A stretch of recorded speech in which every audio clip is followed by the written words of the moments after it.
Hello, I'm Nick Briggs, and you're listening to the legend of the travelling TARDIS. I say travelling time lord. Do it again. Just do it again. Just for the count. Okay. Just for the sake. Go ahead. Go ahead, Nick. Hello, I'm Nicholas Briggs, and this is the legend of the travelling TARDIS.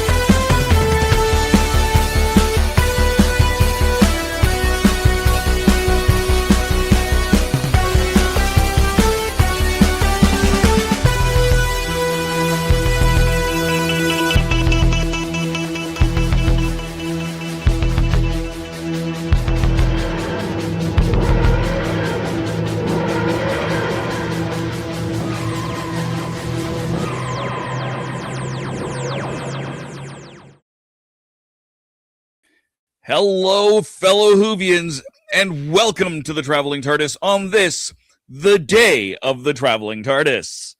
I am the host with the most. No, I'm not. I'm just here. Paparazzo Dave Chapman, welcome everybody. Have we got a day for you? Because today is the Traveling TARDIS's 14th birthday. Woo! I would make a thing, but I turned off the reactions on my camera, so I can't even set. I wonder if I can do that. It's going to be a great day. Absolutely fabulous. And if I do this, and I do this, and I do... I have to turn it on. Yay, us! There we go. Balloons. Hee! Happy birthday to us. So anyways, it's going to be a great day. We've got some great friends here. We're going to look at some of our favorite pictures from the past with the Traveling TARDIS, and some of our own favorite stuff with Larry Van Mersbergen, the Doctor Who collector himself. So let's get started here. Let's bring in first our wonderful Reverend Amagon. Hey, Tom. Dave. Tom. Yeah. Blue milk. Blue milk. Gotta love that. I don't have blue milk. I just have water. I'm not as exciting as you. And next up from the TARDIS archives, Michelle, how you doing? I'm doing well, thank you. Yay! Having a good day? Yes, I am. Excited for this show? Yes, I am. Excellent. Let's go to the other side of the pond. Candyman. I haven't got a blue milk, but I've got a Burger King Mandalorian Grogu changing color cup. Oh, nice. So colder it gets, the darker the color. Nice. I'm going to go see that over the weekend. I'm excited for that. I can't. I'm so gutted. No, if everyone gets it watched, depending on when we do it, we might do a live bonus episode of Happiness Patrol. The idea has been floated. We just haven't confirmed it because we don't know people. Speaking of Happiness Patrol, let's bring in one of my favorite people, Melanie Dean. How you doing? Doing great. Cannot believe it's been 14 flipping years. Right? Yeah, right. No. But yeah, hopefully we can for one of our little the Happiness Patrol, hopefully we'll be doing a Mandalorian Grogu, seeing when we can fit it in. But enough of that. Let's talk. Keep bringing all the awesome people in. Let's talk TARDIS. All right. Well, let's bring in the reason we're here. The big man himself, our founder, our showrunner, Mr. Christian Basil. How you doing, my friend? I would have laughed if you brought in Gadget. What was that all about? He's not Who News yet. Seriously? Well, welcome, folks. Yep. Today is the 14th birthday of the Traveling TARDIS. Now, I have to explain it to you because there's so many dates going on when the show podcast started, when the show YouTube channel started. So to just clarify, God, what can I get? Why can't I just get a normal? Normal is overrated. You know, I'm just going to tear down this damn curtain. It's No, you garbage off. Tear down this wall. So Stole my line. today was the day on 2012 that we started the Facebook page, which officially kicked things off for the Traveling TARDIS. And I just noticed I don't even have the Traveling TARDIS with me. This is pretty bad. Oh my goodness. Yeah, I have a birthday boys sitting in a corner taking a nap. So okay, I'll get him in a minute there. But You'll get him during Voodoo News or something. Today I'm No, tell us the truth. You left it in the bathroom. Oh, It's bigger on the inside. But I'm borrowing Chrissy's cup today because I'm having coffee to try to wake back up from a long day at work. So thank you everybody for joining us. We hope you have a great time, and take it away. Take it away, Dave. Who else? All right. We've got the Who Collector, our special guest for the day, Larry Van Mersbergen. Welcome back, good sir. Welcome. Yay. Oh, hello. Glad to be here for my third appearance on the show. Thank you and happy birthday. Thank you. So glad to have you back. We're going to show off some of Thank our you. stuff. So you can comment on it. Sure. I've got some I'm things too. So it doesn't get lost. I've got a quick question for you from the audience here. Sure. I would ask Larry, how many miniature TARDISes have you collected so far? Oh gosh, I've got a few. Probably I think about 10 or 11 somewhere. 12 if you count the chess piece from the '92 Danbury set. So that's a mini TARDIS as well. That's awesome. That's incredible. All right, and let's see what is left. What is left is Gadget. So we might as well get things rolling fast here, and let's do some Who Knew news. Gadget. Oh, Gadget.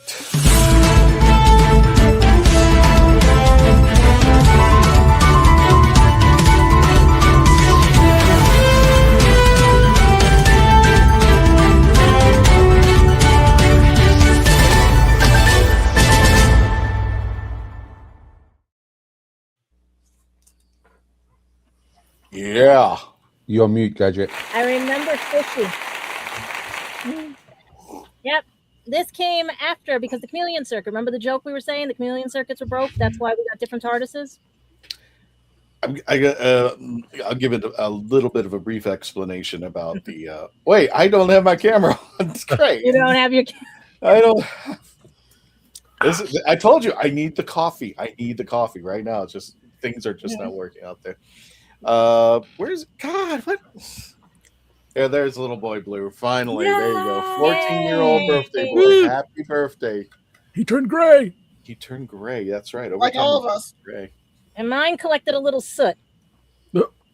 There's a lot of things he's collected over time. So he's seen the pavement at least 300 or 400 times. So I'm like, this thing, poor little thing. There you go. And he swam with the fish. And when we first started the Traveling TARDIS, the original concept of the Traveling TARDIS was me influencing people around the world to get a TARDIS and take pictures around it. So somebody in China, they would take a picture around the Great Wall. Somebody in the UK could probably take it around Stonehenge, or somewhere around the world that we could get together. Well, that the best laid plans didn't come out and have come and gone.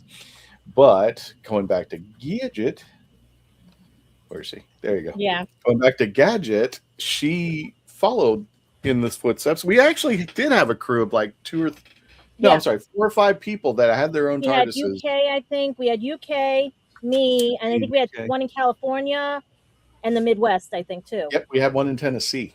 Yeah. And she just actually chatted with me just recently. But Oh my God, how is she? she's doing okay. She had a kid. But Oh. yep, she had a kid. Well, I mean, this is like years back. I was, occasionally you'll have Facebook tell you, oh, by the way. Mm-hmm. And she had a kid and everything, but for whatever reason, she stopped moving the Traveling TARDIS in her place. But there are a few pictures of it in Tennessee. I think it was actually somewhere in Nashville. Couple of cool spots. Yeah. When she went to I think the Opry. I think she went to. I believe so. Yeah. Yeah, that was the cool one. She liked my Comic-Con once because that's when it debuted, and everybody was like, "What is it?" And it was the biggest hit from New York Comic-Con at the Beige. Yep. So if you see any TARDISes on here that you don't recognize, are not the traveling TARDIS. They are big cousins of the traveling TARDIS, and this is. I told you, mine got a little soot. It collected some soot. And all the anime fans look at that. Soot's bright. But we're going to see. I can't. I'm going to start up cracking up laughing because I think we were the only ones that did watch Doctor Who because Nashuti, his monologue. Oh my God, I was cracking up laughing. I wanted to see the whole episode because he just literally killed it because he was talking about how he broke out in Sex and the City, I was also friends with Asa, who's on with him. So we were like talking about that and everything, right? Well, on another show I was on and stuff. And that was his first breakout. Then he did the Barbie movie and stuff. But then he goes, thank you to the 12 people who watched Doctor Who. And he says, I don't know why they even regenerated me into Billy Piper. And he gave that look to the camera and stuff and everything. He's confused too as well. And stuff, and he just went on and he ripped through. It was hysterical and stuff. And his parents are proud. They got a doctor in the family based on what he said and all this stuff. So it was a fun monologue. And I wish that if you have Peacock TV, you can see it right now and everything because they just released it today so that you can watch it. And I heard he dressed as Shrek for one scene. I heard he did other things and stuff. But to bash Doctor Who and everything. I'm like, so who are the 12? And I'm like, yep, Legend of Traveling TARDIS. We were watching it and stuff. But even crazier, like I warned you guys, stop crashing computers because I wanted to go so bad. But David Tennant was on live with Kelly and Mark. He basically actually remembered one of his fans because he said, hi, Ashley, in the audience and everything. So she was in shock. And he talked about all the stuff we talked about here, where it's White Rabbit, Red Rabbit, that show that he's going to be in where they give him the play, and he has to do it on the spot. He was talking about Rivals. He was talking about all the stuff he's doing, how his daughter's in Rivals.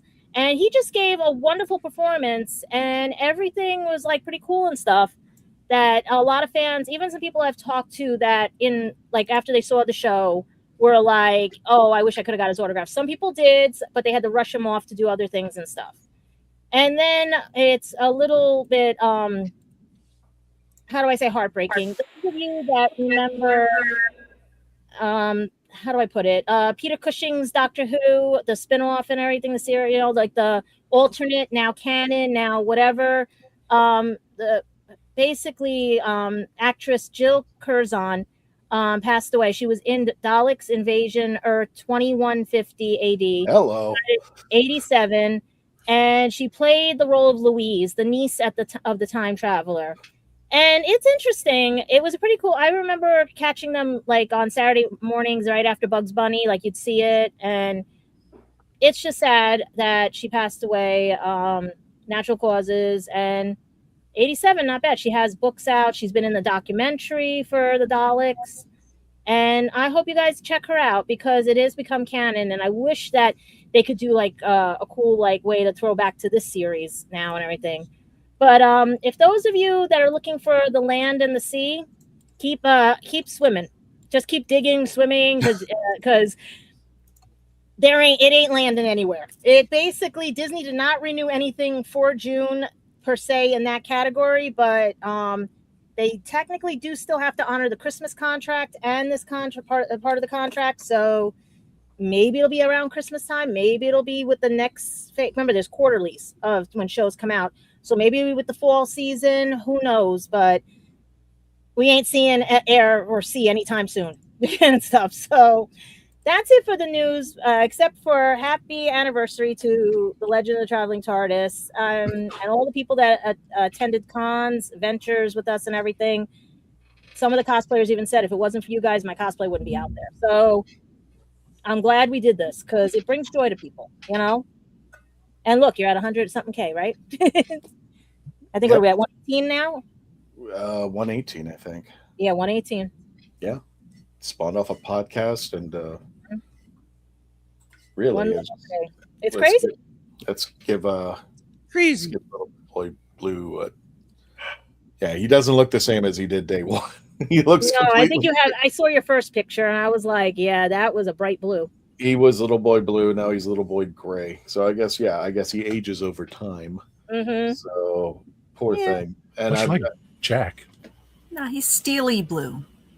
I meant for some reason there is kind of like a blue tint that shows up every Yeah. now and then. Mm-hmm. But he's still got his blue leftovers. But yeah, happy birthday, you little. He's taken me a lot of places, got me in a lot of troubles, got me thrown out of places. So I just like, Have Chrissy touch him up again. That sounds bad. Oh, you can tell him the story that he was once touched up. well, okay. Well, I remember when she touched him up. It looked good. Yeah. Did he agree? was Did one- he agree to being touched up? Oh, Yeah. It's not like he's got a choice or anything. He just, he's not got any way to tell me. So, yeah, the story goes is that it was originally blue, and over time, I think after the mermaid. second or third year, the blue started coming off, started chipping off, and Chrissy would actually take it and repaint it, and it would not only chip off where it was painted, but more chipping was coming off, and it looked like it was. I kind of thought it was like war TARDIS. It was like war torn, but now it just looked like utter crap after a while. And then Chrissy one night decided she took the TARDIS and then she stripped it of all the paint just to get it because it didn't have primer on it. So there was nothing in the paint holding on to the TARDIS. So she was going to put primer on it, repaint it blue. And then I think it was Downtown Disney, Melanie. I think it was Downtown Disney. I took this back and it was a complete change because if you see the TARDIS, we didn't have the space for the pictures, but I'll try to see if I can find some classic TARDIS stuff. When you see the pictures of the TARDIS, it's a silhouette when it was blue. You could only make out the TARDIS, but could not see it. And when she decided to take, I'm keeping that one. sorry, Shooty. So it was blue. And it'd be a silhouette, but when it became gray or this silver or whatever you want to call it, it started to absorb the colors. So if it was outside where it was red, it would actually absorb red and became its own character. A lot of this was influenced by Halloween Horror Nights, where it was just terrifying. You can actually see some of the pictures out there. Take a picture of it, and it would just come out. Whoa. I wasn't expecting that at all. So, Larry, I got this now 14 years ago, and I literally went on Amazon, typed in the words diecast TARDIS, and this is how it all started. Do you recognize this kind of TARDIS by any chance? I do. Yeah, I remember when that came out. I talked about it on a Christmas show a while back because they were popular around Christmas time for gifts. They were, but yeah, I've seen them. Not mine. We got to get you two together someday. Speaking of which, Gadget, is there any more news? No, unless you guys got something really cool or anything. But like I said, pick up some Big Finish audio, and hopefully we hear something. But like I said, you can film without actors right now, so just let it be and. Just watch your screens and hairstyles. That's all I ever tell anybody. Watch screens and hairstyles. Especially when David Tennant said he made an edgy cut to his hair. That's honest. That is honest on live and with Kelly and Mark. So maybe. I mean, he's doing Rivals. How can he have that haircut in Rivals? Or maybe it's the new movie he's in or the Rabbit one. We don't know. Gadget, hold perfectly still. Go to your right just a little bit. There, now you have a new ear in your. You got a new right ear and a new left ear. Yeah, there you go. Yeah, the cat's right there. That's my pet alert for now until we get Yeah, she's like I can't bend anymore. But yeah, there's our And plus, she has been all over the place in New York, so you definitely want to check out. It's actually been to England. Really? It went to the UK. Yeah. It made it through customs. Oh, jeez. It made it through, even with the battery pack in it, it made it through customs. I didn't even take the batteries; are just dead. It's just like, where's the batteries? Yeah, Well, the battery pack. It actually did something. What did it do? It Vibrate? used to make noise. It would make the TARDIS noise. The dematerialization noise. Yeah. Oh Even has God! on. Yeah. I'm sorry about the dust. Yeah. That's okay. It's got mini me. Yes, I even got the USB port thing up here on the computer right now. What sound did you expect it to make? It's actually it would light up. That's why you can't see it right now. It would light up and it would make the like the noise, that the brakes are still on, as River says. Like Billy Piper coming out of the TARDIS. Oh, hello. Wait, does this one still? No, this one doesn't work either. The batteries are dead in this one too. Yeah. They've been squished. Yeah, and then I got this. I mean, I've got All 15. I make sure I have a traveling TARDIS that can travel. Hey, Christian. Yeah. I think I got this. There's your OG TARDIS. That's 2013. Yes, that's Yep. OG TARDIS. And that's, I think Halloween Chrissy Horror started painting it in some places. You can see where it's a little darker. That's where she was painting it to try to keep it going. But the primer there was no primer. So that's the original OG. Thank you, Melanie, for that. You're That's very welcome. But as I mentioned, went to Halloween Horror Nights and became its own character. And I would actually go to Halloween Horror Nights and people would be asking me for the TARDIS. There were actual, I think they call them team members, not cast members, team members out there. Mhm. And they would actually send me a text going, Christian, I'm going to be over here. Make sure the TARDIS is over here with me. I'm like, okay. So more popular than me, right, Dave? Yes. And really more popular than me, too. Because I had Baby Boy Blue there in the UK, at MegaCon. Not MegaCon, at MCM London. And people recognized the traveling TARDIS, not me. I'm labeled. I have my name on my back. And You're they that writer recognize guy. the TARDIS. Not as just a TARDIS, but as the traveling TARDIS. And you said you were sitting at a table and somebody walked up to you and goes, Yeah, the traveling TARDIS? I'm just like, it's not even in the same country where it originally is. It's in the UK. And for it to show up over there. Yeah, I was prepping to do the live video, one of the live videos I did from MCM, and yeah, they recognized it, and I think I actually got them onto the live video at some point too, just kind of a quick cameo in there, found them. Oh. But yeah, no, that was weird. It was like, I'm famous. No, I'm not. I'm adjacent to the famous one. You're famous to osmosis. Exactly. Have TARDIS will travel. I'm famous now. And honestly, the TARDIS has brought me so much joy and travel opportunities and whatnot. So I mean, I'm so humbled and so grateful to be part of this show. I really am. It's brought so much joy to the world and to me specifically. For those of you who are not familiar, Pinky. He's over there. Happy. Happy TARDIS. This is the San Diego Comic-Con Pinky. exclusive that Yeah. Melanie managed to obtain for me. I got that early for that for you.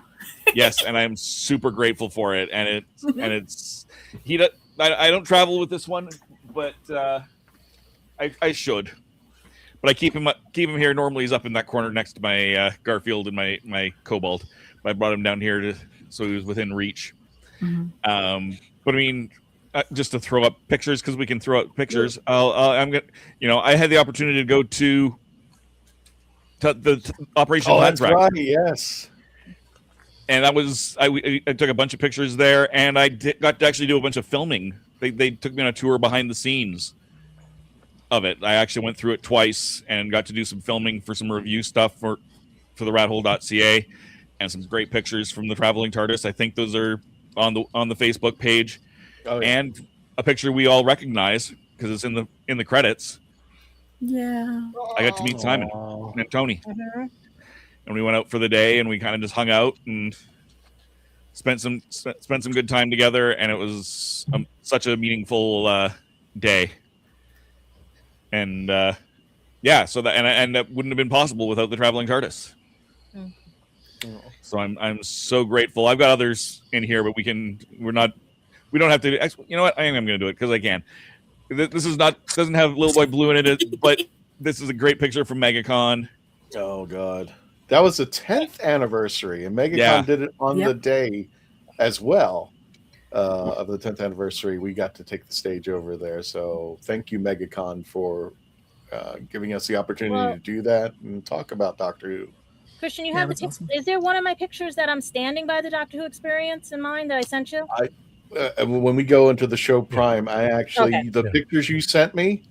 Yeah, I picked my 3 favorite, and one of them. You weren't expecting, because I was looking at this and it's like, I really like this picture. I'm gonna put it up out there. So well, I'm sorry, I forgot we're still in the Who News. I'm sorry, we were not in the show Prime. We should push the button. Yeah, we should push the button.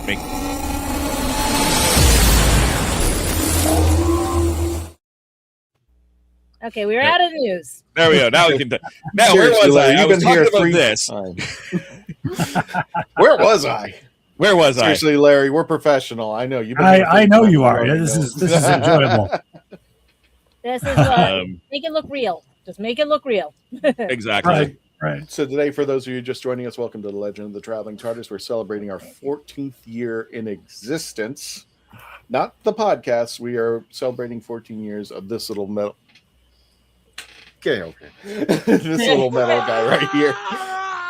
Exactly. I just can't put him in. I am surprised. I don't want to jinx get you a baby carrier. I don't want to jinx it, but 14 years of that little metal thing, basically the Mickey Mouse icon of everything that came to be it the Facebook page, the YouTube channel, all the pictures that you see. And I only have a couple things because we couldn't fit in the StreamYard.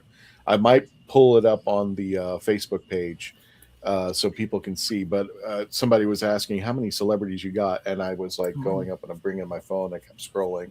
And I kept scrolling, and I kept scrolling. And like that. I was going to say you could probably we could fit 1 or 2 more pictures in there. I deleted the ones I just showed. Oh no, we don't have that many. No, we don't have that room for that. That's a bring it up on the Facebook page for sure. For sure. Yeah, I'll bring up the Facebook page, and then we'll show. If anybody wants to sit there and count, go nuts. Count how many albums we have on there. God, so we absolutely invite anyone that's watching from the YouTube or from YouTube and everywhere else. And if you're watching on the Facebook page after the show, go onto the Legend of the Traveling TARDIS Facebook page, go to photos, and you can just keep scrolling and scrolling and scrolling, and you will see lots of photos for the past 13 years, and you will see all the different color iterations of the TARDIS. You know what? When we come back from commercial break, I'll go ahead and pull up the Facebook page, and then we'll show them a little snippet. And we're here with Larry from the Doctor Who the Doctor Who Collector. You can check him out on there. Yes, you can check him out on the TikTok. Where's the best place you want people to see you, Larry? If you want to see the full experience, the TikTok channel is the way to go. But the website is DoctorWhoCollectors.com. I'm also on Facebook and all those other socials, but you can find me just about anywhere. Got it. All righty. Well, without further ado, Dave, if you don't mind, we'll go ahead and commercial break. When we return, we're going to be seems reasonable. We're going to be talking with Larry about our favorite Doctor Who merch that we have. And Larry will give a little bit of snippet, and then we'll also go ahead and talk about our favorite pictures from the Traveling TARDIS Whoniverse. I guess that's the best way we can call it, out there in the ether. And when we return, and thank you for joining us on our 14th celebration of the Legend of the Traveling TARDIS. We'll be right back. Pull the lever, Kronk. Right back. Oh, that's me. I didn't listen to that voicemail. I'll tear open that letter you sent. Don't you tell your friends I want you back.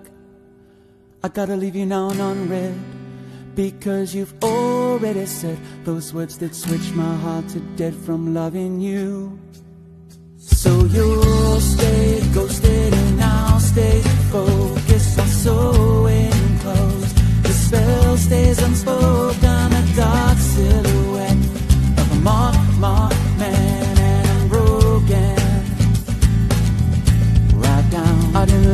voicemail, a TikTok that story you send. Don't you reel me in to get me back.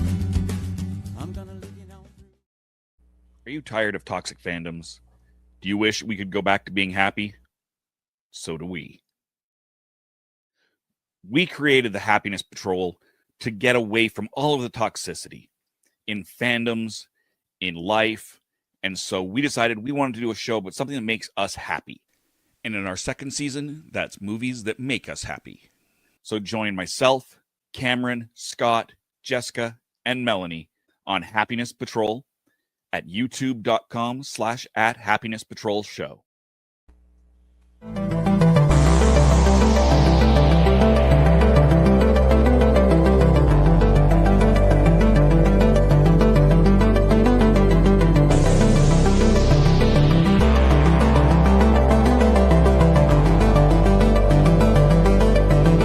So what's your favorite Western? Is it this one or maybe one of these? Is it a revisionist Western, an anti-Western, or maybe it's an all-time classic? Whether your favorite Western is in black and white, vibrant Technicolor, a spaghetti Western, a neo-Western, a comedy, or maybe it's only really Western in spirit. Whatever it is, this is the podcast dedicated to determining the top 100 Westerns of all time. Every second Monday on YouTube, Spotify, and Apple Podcasts. It's Horses on Film. I'm author Mark Muncy. And I'm author Erica Lance. And this is Eerie Travels.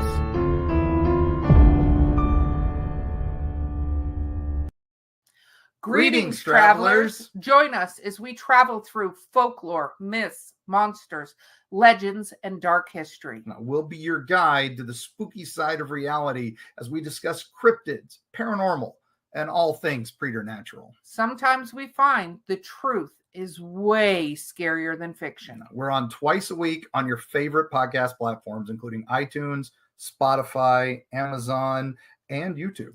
We have amazing guests from all of the areas of the strange and unusual, including witnesses, investigators, and more. Yeah, with Erica's curiosity and ridiculous array of pop culture and true crime knowledge. And Mark's decades of experience diving into folklore and the legends with the truth that's behind them. Yeah, so join us, travelers, as we take you to the edge of reality, and we'll see you on the other side.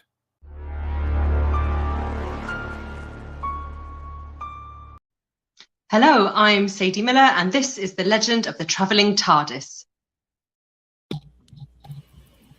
The word spaghetti Western, I'm thinking of can of Chef Boyardee with a cowboy hat on top of it. That's just how... That's what traveling TARDIS. Traveling TARDIS. Beefaroni. That's crazy. We are back. That threw me off, Kristen. That's hilarious. That's sorry. That's okay. I ran and got a couple extra things during the break. Then I'm like, hey, wait a minute, I don't have that out here. But I had the commercials. I can do anything. Exactly. So here's what we're gonna do, Christian. We're gonna switch this over.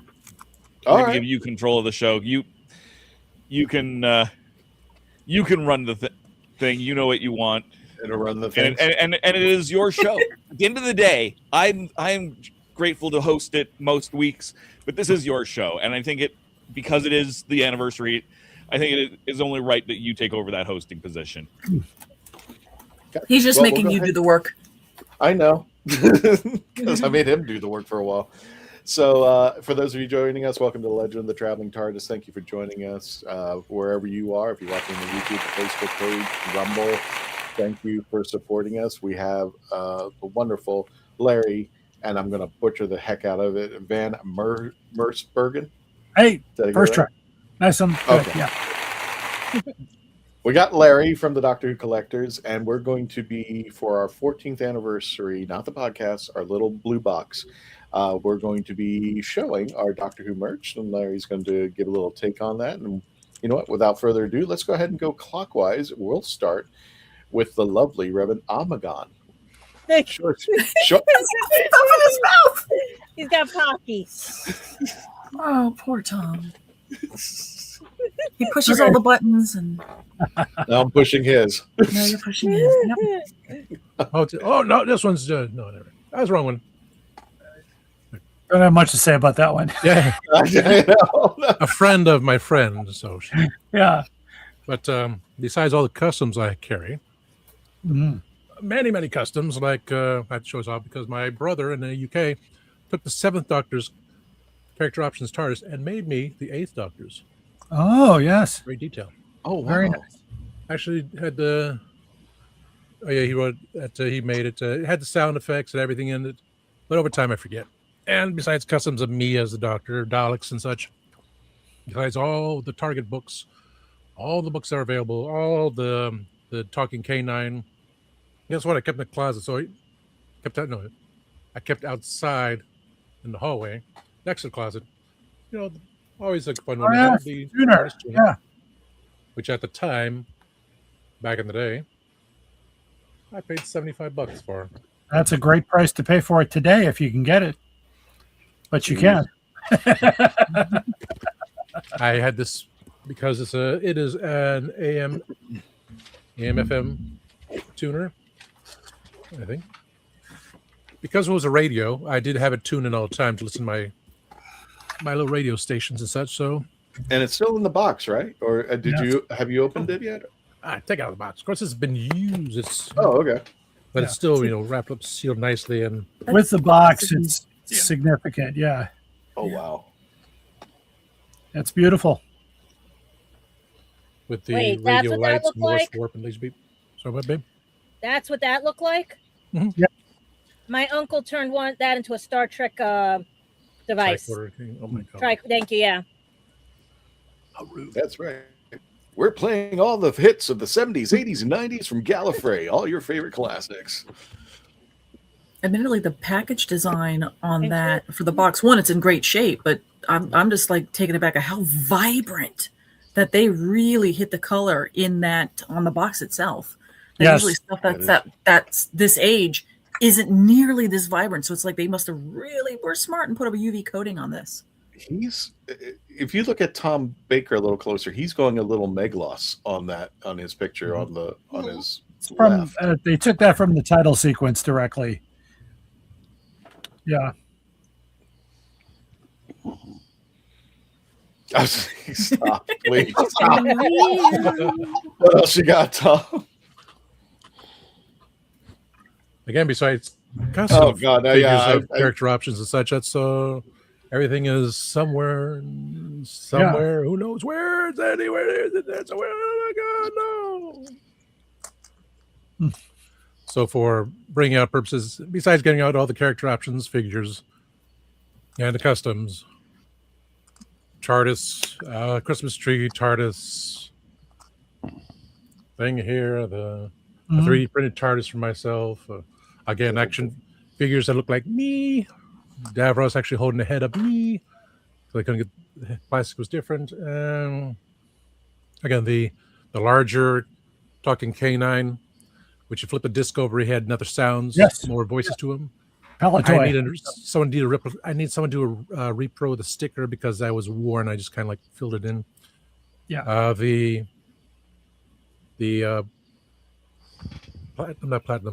pewter heads of 1 through 6 on the nice wooden base. I got. Oh yeah, I've got one of those.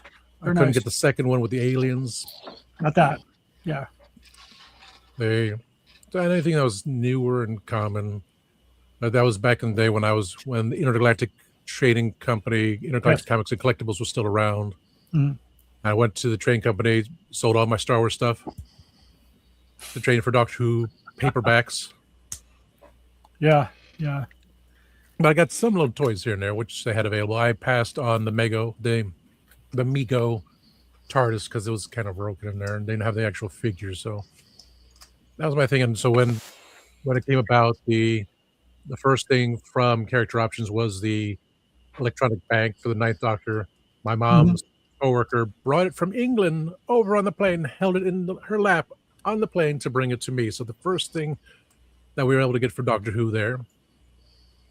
Again, just a lot of customs.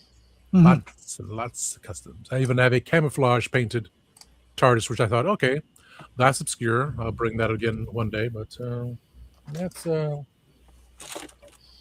besides sonic screwdrivers painted and bits and pieces like I put together. I own Sure. Sonic. So, Larry, speaking of obscure, what's the hardest piece of Doctor Who merchandise that you've been trying to get and you just can't find, right? What's the toughest one to find that you've been trying to hit?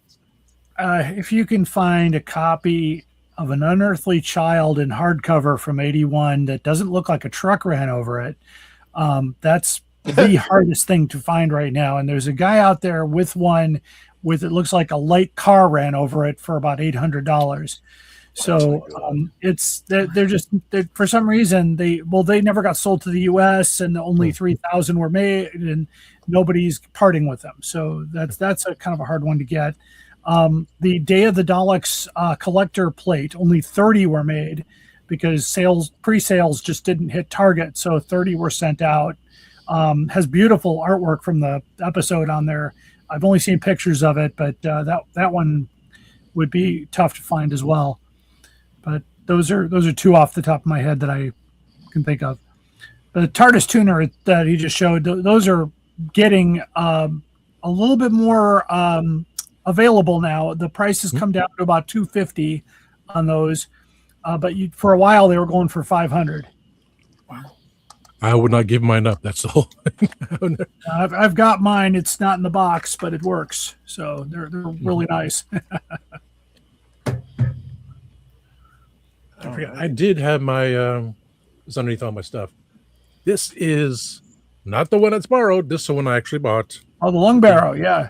The reproduction. Oh God, geez, 200. I actually. Oh yeah. The fan club version. I'm kicking myself to this day, Larry, because somebody had Lungbarrow at a convention. It was $30. Oh, this was like, yeah. This was like years ago. This is like ancient. I didn't pay that much, but I paid a bit. And this was again from the fan club, so this one's even harder to find. Yeah, that's even tougher to find. And Virgin Publishing, of course, no longer in existence. So the reproduction of those books are still, possible. They're all in PDF format online. But Lungbarrow. It's not the same. Lungbarrow is still one that it's hard to find. I just did a TikTok video on my Lungbarrow because somebody had requested it, and I bought it when it came out, and it's still in its original condition. But the ones that are getting harder to find after that are the new adventure ones that don't feature the Doctor, the Bernie Summerfield line that lasted about 12 books. But nice stuff. I also bought the customs off of eBay of the two characters. So one day I will display the two characters in front of the book. Yeah, but that's one day. One day I shall be back. One day.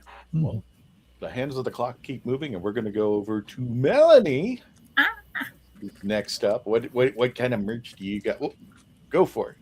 Okay, so kind of on the same thread as everyone showing their TARDIS first. This one I purchased in London because I had the wonderful opportunity to go to London with my husband quite a few years back. And I went to the Who shop.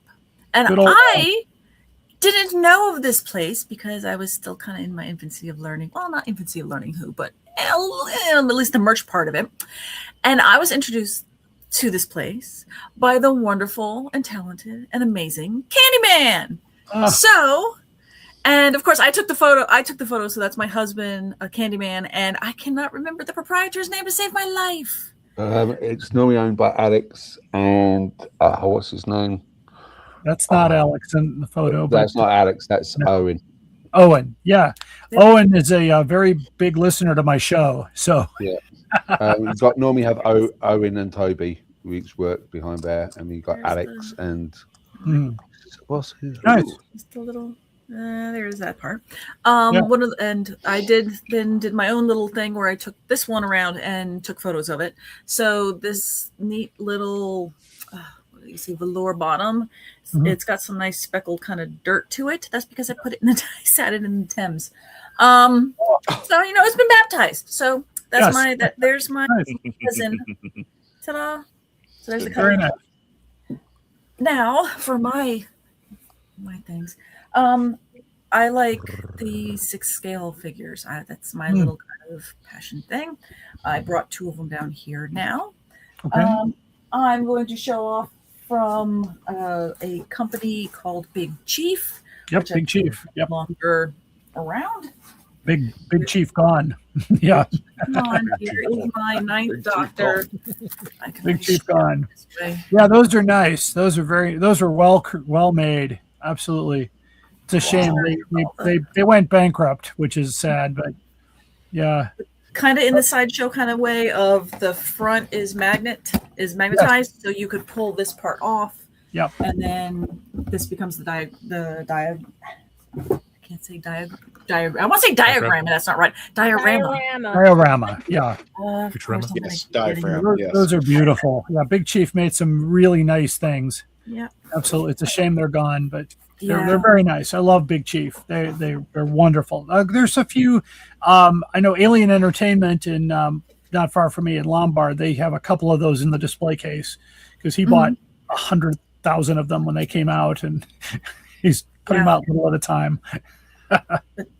Yeah. So I have. I also have the Tardis, which there was no way I was going to be able to bring this into that room because that Tardis is huge. Yeah. It's in the other room, but the other one I wanted to show off is, and this is my pride and joy. As they were getting ready for their bankruptcy, they started selling off a lot of their artists. Yes, So they did. This is my 4th Doctor artist proof. Because Right. every time I tried getting one of these, and at the time you could, pre-order and all that, and they would have the actor sign the plate. Tom signed the plate on this one. He did, yeah. Oh. And you're gonna. Sorry again. I'm not. I can see it. Yeah. But yeah. So ta-da! It's beautiful. There's Tom. This is my pride and joy, and I know the plate you can see on the bottom and it's signed, but I just know it's in here and I love it and I'm happy. Usually on the wall I have them usually displayed all on the side, except this one still has the sleeve where they had signed the gentleman who nice. Running the company, and then it's the number. So anyway, that is my nice. show and tell. Very They were nice. such quality. They were so quality. Yes. And attention to detail and artistry, because this was before scanning the faces. This was an artist sculpting the faces. Yeah, it was very good. Unfortunately, production costs and licensing fees just ran them into the ground. It was a shame. It's kind of like what happened with Eagle Moss too. Same type of thing. Good product. Too much, the artistry, the product costs, and the license. So, but beautiful stuff. I love it. Thank you. And I actually skipped this, but let me bring it. I don't know if we have the pictures up here. So, where There's is room. I was looking. Oh, okay. So we're also going over the traveling TARDIS pictures that we pick. So, and then I'll jump right back to you, Tom. I think. Did you have some picks, Tom? You got one. Okay. So Melanie, let's go back. This is the traveling TARDIS. Explain where he's at and how you got this. Well, this was oh my goodness, this was the time where my MegaCon came out after I had booked my flights to London for my anniversary. Oh no, I lied. It was for my anniversary, but it was for Star Wars Celebration. So I'm like, this is awesome. And then MegaCon came out. And my flight was the same night as MegaCon's last day. So Yeah, I remember that. Christian and you were gone. and Dave You were know this gone. one well. I had to strike MegaCon, load up, get in my car, and make sure I grab Little Boy Blue so that I could take him to London. I think this was Blue's first time to London, because we were cutting it close. So I'll go away. But yeah, we took him to Stonehenge, and we went inside this. I think this was when we went in the circle. I can't remember. But yeah, there's the TARDIS is at Stonehenge here. Nice. A lot of those. So for these ones, I I told Christian, I'm like, I'm going to be terrible and just show off the ones that my favorites, the ones I took. So Little Boy Blue went to Stonehenge. He went to London. He went went somewhere in Dorset. He went to like a donkey sanctuary. He went all over. He was living the highlights. I saw him at the donkey sanctuary. He was at the donkey What? sanctuary. I just sent so many photos to Christian. He was just like, where the heck did you take him? I'm like, don't worry, he's been sterilized. He's fine. He went to a donkey sanctuary in Sidmouth. So yeah, we got to superimpose a Matt Smith on this picture somewhere along the way. Right. So yeah. And we got this picture. And this would be the TARDIS traveling to Buckingham Palace. So right outside the gates, try to line it up a little well. And yeah, so because at this point, the Queen, long may she reign, rest in peace, she was in because the flag was the correct flag flying, saying that she was in the house. So somewhere, hopefully within this photo, she's in there. She's looking out the window and saying, "Hey, look, it's traveling TARDIS." Somewhere along the way. So she was in the house. It's so teeny tiny. There. Teeny tiny. But yeah. I really love the gate. Got so. one more picture. This was actually on London Bridge. Wait, no. I can't remember which one this is. But yeah, it was just right in front of City of London, which I'm like, oh, another one. So there's a lot. Again, go to the Facebook page. You'll see tons of photos that either I took on one of his travels. Dave took many, many, many photos when he absconded with it. And Lord knows for the next 14 years, we're going to still, knock on Christian's door and say, hey, I'm going to Germany next. Can I steal him? Can you go on a field trip? So yeah. Road trip. Very nice. Say this over and over again. Go ahead, Mark. I was going to ask Melanie a question. You know that thing you did the first year with MegaCon and leaving it right at the last minute to get on the plane to go to England? Yeah. Did you do that exactly the same thing when you came over the second time? I think I did something similar. Yes, you did. Have you not learnt? No, because nothing ever, MegaCon never bloody stays on the same month. Nope. Next month, I think it's in May March next again. Huh? May next year. It's May next year. I'm sorry. Thank you. Yeah. But yeah, it's always either in the West Concourse or it's North-South. Next year, we know it's in the West. But yeah, it always, just like the traveling TARDIS, MegaCon likes to travel around. So as best laid plan. Next year will be 50th anniversary. You came over on the 40th. Mm-hmm. Yeah. Yeah. So maybe I'll come back over next year. Got it. Make it a date. I won't get you any Terrys. Oh, please do not give me Terrys. Yeah, that was the other thing is as I'm carrying around this TARDIS, I was carrying around 15 kilos of Terry's orange. Poor Mark. While we had to, we made you walk around the entirety of London, but it was absolutely amazing. Stopped for a pint. We just had so much fun. It's memories that me and Kevin absolutely treasure, and our friend Amber too.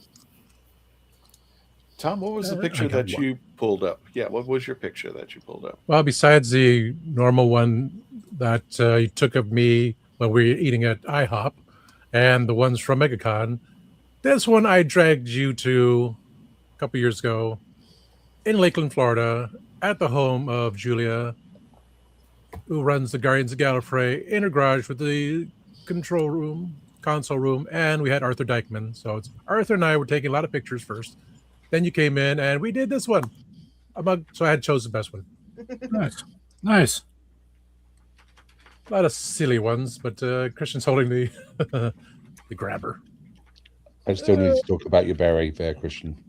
Yeah. I just stuck it on his head and that was it.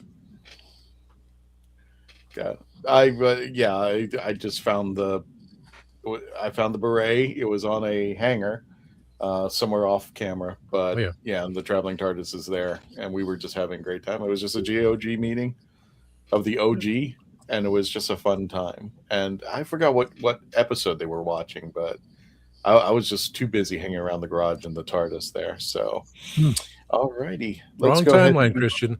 I came down vacation. and I wanted pictures taken because I brought the outfit. I was like, "Where's Christian? Where's Christian? Where's Christian?" And like 3 of us. So Julia took the rest of the pictures.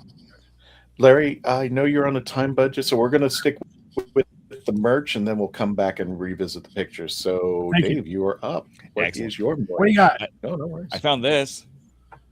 Oh yeah. This was in the bag for something else that I had. So I was like, oh, well, that's interesting.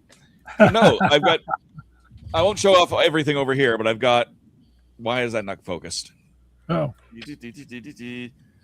I've got all my role-playing games over here. Yes, yes. You're going to focus on me over here? No, it's not. No. All right, well, you can kind of see the logo, which is the spines of the original source books for all the doctors. And, Yes, and then you can, but what I've got is the original. Yes. the original from FASA. Got that too. And it came in a box, and there was expansions to it that came in boxes. Yes. Yes. These are not in perfect condition, but I got these from Mark Muncy, our good friend Mark Muncy, as well as the Game of Time and Space. Yes. Yes. And so that's kind of my thing is games, right? Games are great. Yeah. Yeah. Yeah. Somewhere in here I've got. I didn't have a chance to clean up, but I've got like my Time of the Daleks here. There it is. Oh yeah. This The is Flux this game. Yes. This one is the easiest to find because most of the licenses for Doctor Who games have expired. Yes. Most of them. There's the Magic set, one of the Magic sets. Yep. But yeah, most of the licenses have expired, but they were able to do a final print run of that Doctor Who Flux.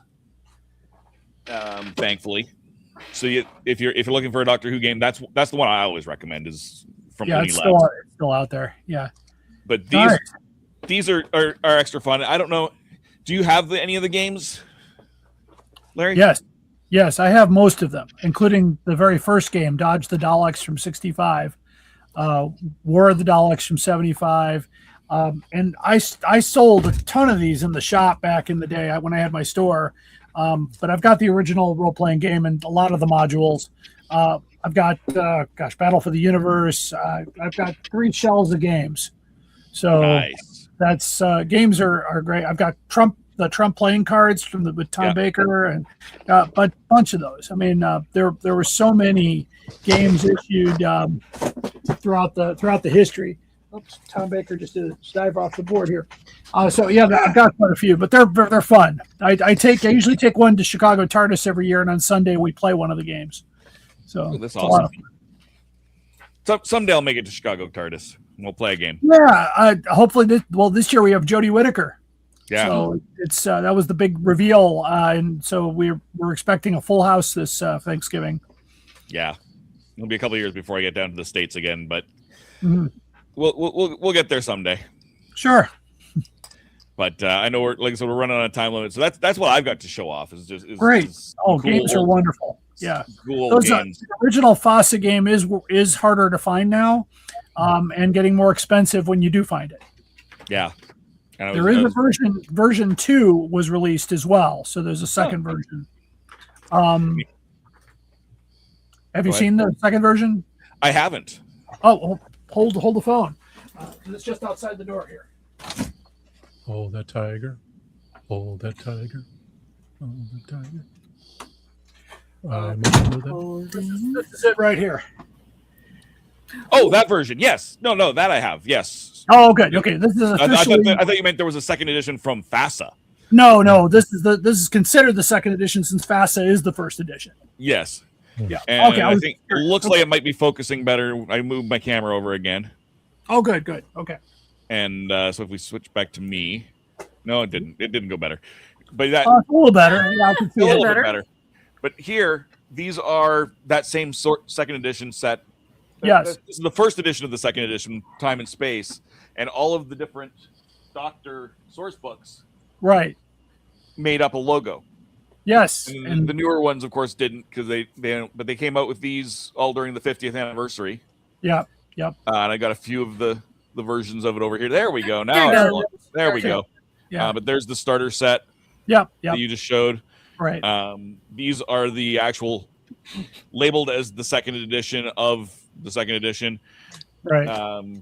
The newer versions of it, a little more streamlined, and they've got two books here, Adventures in Time and Space, that are this condensed down into classic. One book for classic Doctors, one for the new Doctors, and then this. Yeah. Oh, go ahead. Oh, sorry. Those source books are now getting harder to find. Yes, especially the David Tennant one. Yeah. 10th Doctor it was the first one that went out of print. And again, I don't believe they were able to renew their license. No. After the 13th, so the 13th Doctor is the last thing that came out from them. There's also a Dungeons and Dragons versions, Doctors and Daleks, and that's what this is. This is the slipcase for it. The 3 books that came out for that. Right. Yeah. Very, very nice. So if you're a nice role playing all in person, one place. That's wonderful.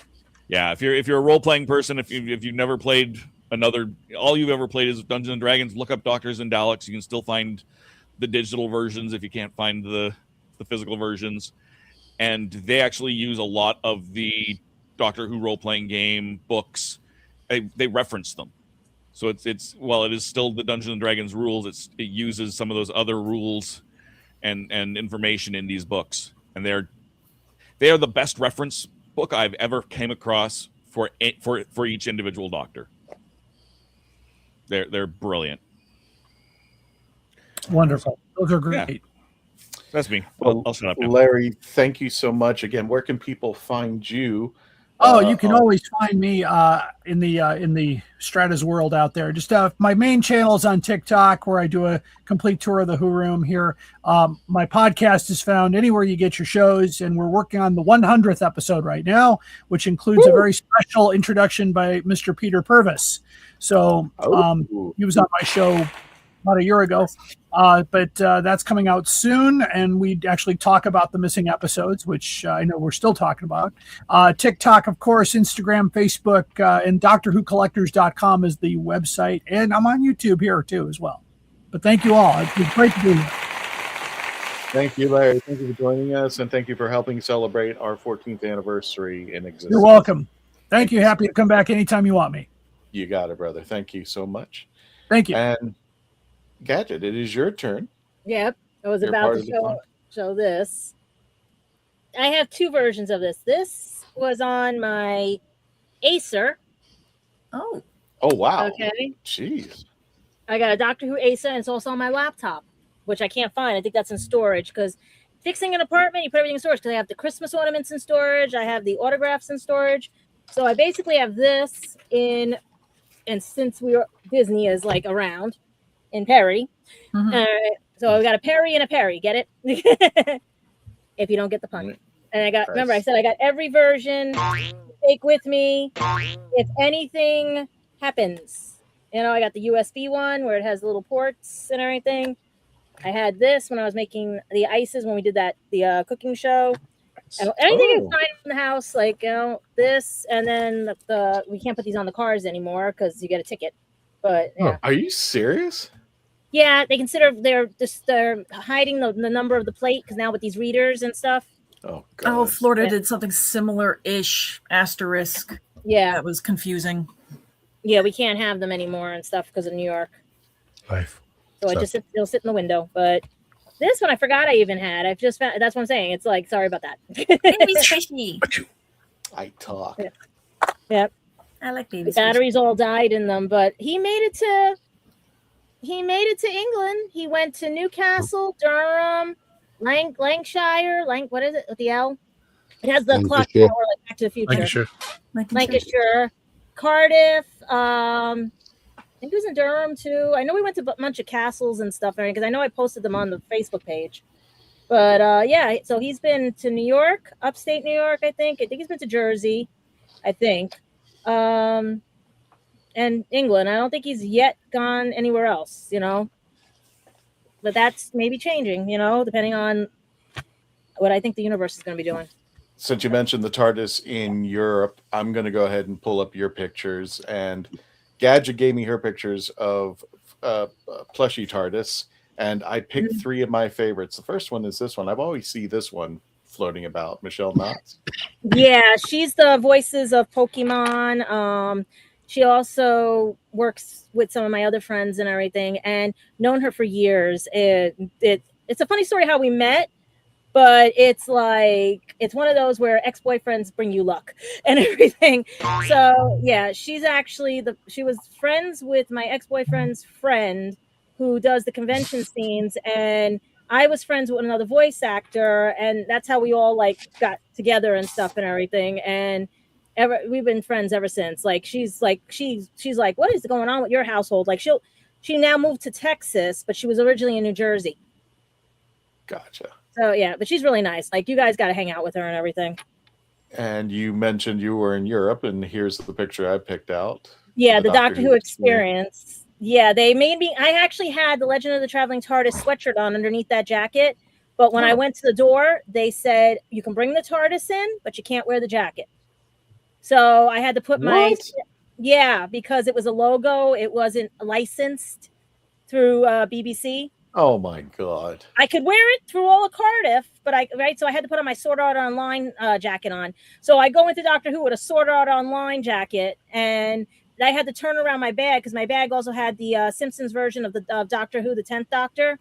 So they were like literally like anything I had, like you could see the tag even was and everything. Like I couldn't show it because it wasn't licensed. So everything had to be turned around, put a jacket on. They were really strict in there. And I had the crystal, it didn't work. Everybody else's crystal worked, mine didn't work. And I think it was when I'd seen Smith's, or was it? No, I didn't see David's one. So I think I saw Smith's or Capaldi's Doctor. I keep forgetting which one. I think it was Smith when they do the thing. And I got to take the Dalek. I got to fight a Dalek and all this other stuff and a crystal and things. It was interesting.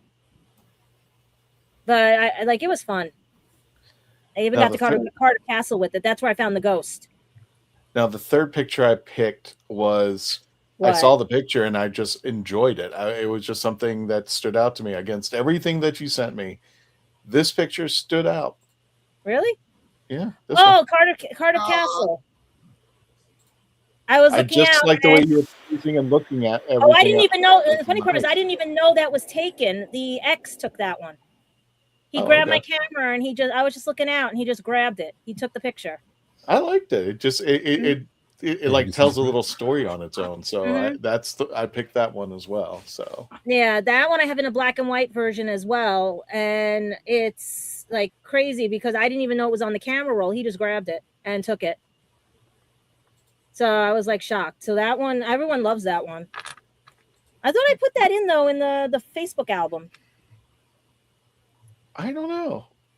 I think because I even have silhouettes of the TARDIS being in like the castle where it looks like it's looking out the gun ports and everything. And that's the one I also told you when I went to the castle and I got the ghost picture that Muncie's trying to figure out because that was just too weird that I showed the TARDIS and the next thing you know, there's a ghost. All right. And without further ado, let's go ahead over to the center square and let's bring on the Candyman. Mark, what do you got? I know you have. I know you're loaded, and if it's not covered in ranch dressing, I actually bought a new. There's a company in the UK. I started releasing ranch dressing, and they just released a buffalo version of ranch by Hellman's. So I don't. That's coming tomorrow, so I don't know what's going on. So the first thing I've showed this before on the TARDIS is this. It's a nice little sonic screwdriver. Oh. Right. I can't see. I can't focus. 11th. Bring it back up just a little bit. 11th Doctor Sonic. To... Oh, I now get it. It says 11th Doctor, but it's like from his first episode. No, it's a misprint. It's just a misprint. So that's misprint. 10s. So that's technically 10s. 9s. 10s technically 9. Well, the only 3 screwdrivers that they listed when this version came out, but someone packed it within the wrong cover. So I thought, you know what?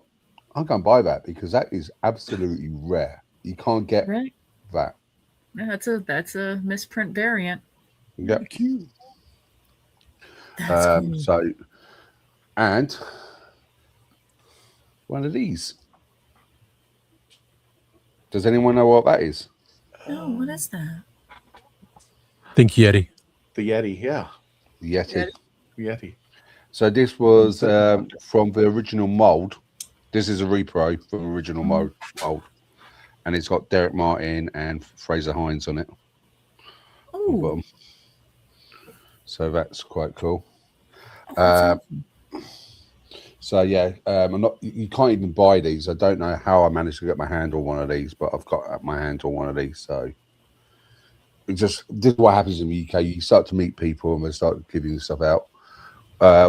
One other thing I've got is a canine. Again, my camera's not really good with this. Oh, who autographed it? Right. Okay. So I was at a Star Trek convention. So what? Okay. Because that's where you get a canine from. It's a Naturally, Star Trek convention. as where you get your, as all good Doctor Who stories start. I was at a Star Trek convention. I know, this is weird. Okay, so I will explain the story. Okay, so like Gadget said, sometimes the UK can be stickler for rules. Yeah, and so I was at this Star Trek convention, and they cannot sell anything else apart from Star Trek, apart from a couple of vendors were not obeying by these rules. And I found a canine at a Star Trek convention. I was taking my dad to it because my dad loves Star Trek. And I was walking around and I saw a canine. But even more so, the second signature or the first signature on it, I'm not sure you can see, which is this one down here, was down by Matt Irvin. Because Matt Irvin was at the convention doing modeling designs. So, because it's a Star Trek convention, he could only sign licensed products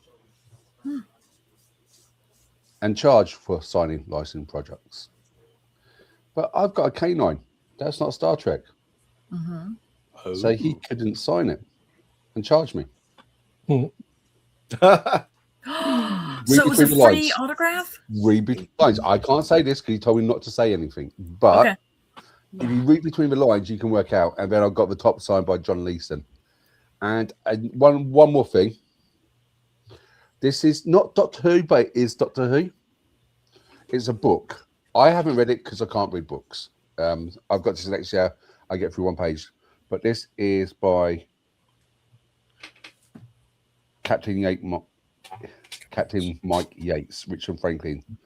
One of his books he done on it. And it's basically what happened to Captain M, inverted commas, after UNIT. Don't you have a reader pen, a C pen? No, I don't. I don't Amazon get along has with them. them. I don't get along with them because I find it.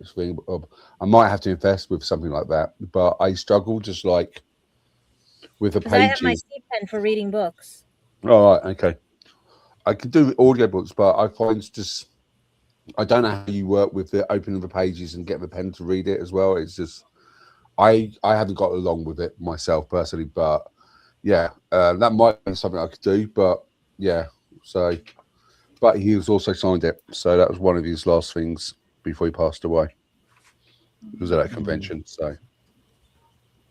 And I've got a little video clip on Instagram of him before he passed away as well at an event. So those are my little shows and tells. I've got a lot more, but we haven't got all night, so we might. Last but not least, let's. Oh, sorry. Go ahead, sir. I was going to say what I tend to go for is the unusual and quirky finds rather than the standard things. I do get the like character options stuff. But if it's something like limited edition, like I got the Dalek in the Union Jack for 50th anniversary, and so anything which is like limited or not normal, I tend to buy those sort of stuff. Well, let's continue with Michelle. Last but not least, what do you got, Michelle? I'm going to bring out one of my first major Doctor Who purchases. I have David Tennant's autograph I got at a con here in Virginia a couple of years ago. So that is, I have a lot of good memories about this because he was so nice, and my mom is still absolutely smitten by David Tennant. and how he treated us all fan-wise during the signing of that. He was really, really nice. And so a couple of my other favorites is I have 2 of the Build-A-Bears. Oh, sweet. So I have the 12th Doctor Build-A-Bear, and then I have the 60th anniversary David Tennant Build-A-Bear with little. So these stay in my room. I have a lot of throughout the house. I have a lot of Doctor Who stuff. I have the 15 Doctors print that I got for free at Barnes and Nobles because I had a Doctor Who wallet at the time. I did have a couple of other TARDISes. I like little tchotchkes, so I always had, before I got fired, I always had Doctor Who TARDIS on my desk. I have my little crystal Doctor Who here. I mean, this. I got this at a con too. That's a crystal? Yeah, it's a crystal. It's like wow. Lapis Oh wow, that's awesome. That's really cool. So I got that from a vendor. My friend a couple years ago for my birthday gave me a TARDIS wax seal. Oh, that's awesome. Wow. And then I have a couple of prints on my desk here. So when I'm looking out, I have the I'm in my Time Lord error stand, and then I love this little Doctor TARDIS, and then I'm putting. My mom got me this little That is cute. frame. I like that. And then I also have on my cell phone, my ringtone is the 5th Doctor's theme. And then also on my screen lock and my front, I have the TARDIS. Oh, Matt. So yeah, all through my house, I have little Doctor Who trinkets everywhere. That's when you really know how deep you're in when you decorate your phone somehow with the TARDIS. On the back of my laptop, I have a TARDIS sticker that's on the back of this laptop. Decorate our technology with it between Yeah. Cindy with a gadget with her tablet and the. And then a gadget like this, wrong show, but I have my Apothecary Diary sticker on the back of my cell phone too. Yay! Meow meow. My Doctor Who, No. meow meow. Doctor Who, meow meow. No, Dad's gonna kill me if I can't find it. I must have been reading a book with it or something, because that's a $200 item, and Dad will kill me because if I left it at the job when they were doing things, we're in trouble. I also have a Doctor. Yeah. No, it's a C pen. It actually goes on the words and reads them out loud to you. Question to ask all you guys here. Yeah. If your shelves are overfilling and they're bowing, what should you do? Switch the Dave. shelf, turn it upside down, and let it bow back down. Yeah. Okay. What happens, You can flip what the shelf happens if the itself. bows are going like an S shape? Then you got water damage, and you're gonna have to just brace it. No, I'd say that's it might be smarter just to go ahead and, even though it's like aesthetically not perfect, is adding L brackets. Yes. And then if that don't work, buy a new shelf. okay. Because my Doctor Who shelves are starting to bow now. There, that was like Yeah. this guy up here. I realized, okay, Funko's in the center. Go a little low. Oh, then I just added the shelf. Then yeah, Face a bow. I mean, I have bookshelves that do that, and I'm like, you're supposed Yeah, to you be a gotta- bookshelf. Just alter up the heavy books, like put the heavies on the bottom of the bookshelf, and then the lighter on the top, and yeah. You're on mute, Dave. You're on mute, Dave. Of course. I am, of course, I am. Good. There's a reason my one set of Doctor Who books is sideways, so it takes up less weight on there and holds everything in, rather than putting more books in there. And because that bookshelf is starting to notice. RPG books. Even are then, heavy. if you can get a flat beam on the back, like measure out your bookshelf and get something like a piece of 1x and just put it in the back of the shelf and kind of notch it in, that can also help from bowing. So that way it's not just got the two sides on either, the little, those tiny little things that just, are looking at you going, how much trust do you have in me? Because they're only this big. I'm looking at you, IKEA. On either side, if you can get a long strip of 1x and put on the back and just that'll give you 3 points to hold the shelf. Actually, this way would be the back and forward. Which ones do you get? Because I have the Billy bookcases, and so far they knock on wood. It's That's- the no. I have, oh Lord, I have Billy, I have Besta, I have, Because Sorta is the one that gives me the Calyx. idea. This episode brought to you by IKEA. Try our Swedish Not meatball. yet. And Hey, I Donna. took the closet unit and made it into a TV unit behind here. People look at it like, what the hell? I was like, yeah, I took a closet unit and turned it into a TV unit from I IKEA. remember the first days of IKEA when the rooms were like you would walk across the IKEA rooms and the rooms would get smaller and smaller and smaller. It would start off like 1,200 feet, 900 feet, 600 feet. And next thing you know, it's like you're in a tuna can. So the IKEA is a TARDIS. Think about it. The IKEA is a TARDIS because doesn't he have the same type of rooms? kind of, yeah. Yeah. So And IKEA is a only- TARDIS. And only one bathroom for everything. Yep. The Brady Bunch. Speaking The of first which, time I ever went to IKEA, I've only been to like once or twice, and it was when I was still living in California. And my mom is famous for when we go shopping of, oh no, I don't need a shopping cart. I'm only going to get one item. Nope. And then we're halfway through. That's how they get you. and Needs to get a shopping cart. So I'm like the salmon trying to go upriver because it's supposed to be only one direction. So I'm trying to be like the little salmon trying to go upriver, trying to get the bloody shopping cart. Sorry, pardon me, coming through. My bad. We started something. I don't know if you guys noticed, and I showed you guys in the chat. And there's actually an album called Lessons with Adric, where it's just the meme of the Doctor and Adric looking at each other. Yeah, And those we're are just those are putting in popular. I think there's like 10 or 12 of them, and then I was just putting them together, and then all of a Well sudden done. people were eating it. So I'm thank you for the support on that, and I'm hoping to have more as current events really just influence Well, what's. Show them how to get to the picture page on Facebook because a lot of them, Me and Tom are both singing the picture pages song. No. No. I don't have any crayons, but I got a pencil. The picture page with you. Mortimer Ichabod Was it, marker. Anyway, did sorry. he have that magic pen that went. Mortimer Ichabod marker. Mhm. And now we just showed our ages. Oh my god. I had Harold in the purple crayon. Okay. Anyway, Mhm. I guess it's my turn then. So there's some merchandise that we had that I've obtained over time that wouldn't say it's directly Doctor Who, but it was influenced by Doctor Who, and it's actually made by the fan base.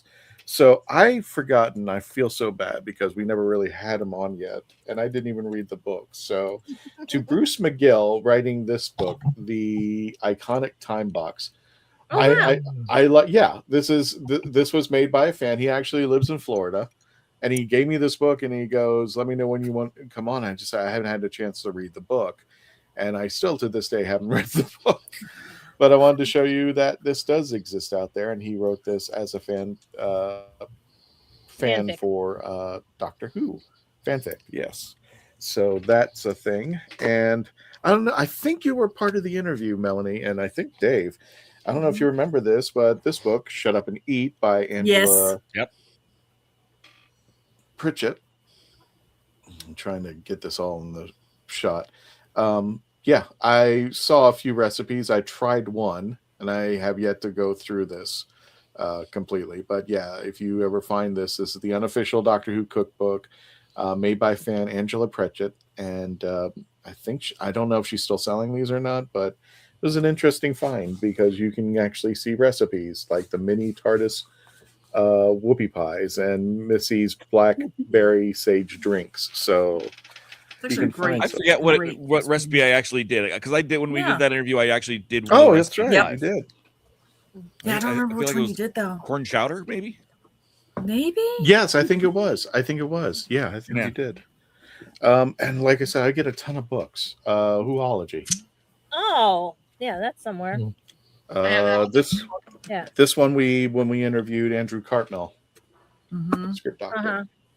So Andrew's a good guy. What I should have asked Larry is if he had a copy of Yiji's book. That's a good question. The official Quidditch. I do have Yiji's book. It's somewhere buried with others. A History of Humankind. Dave's just gonna reach over and grab it right now. Well, I just can know it. Yeah, It's go within for it. reach.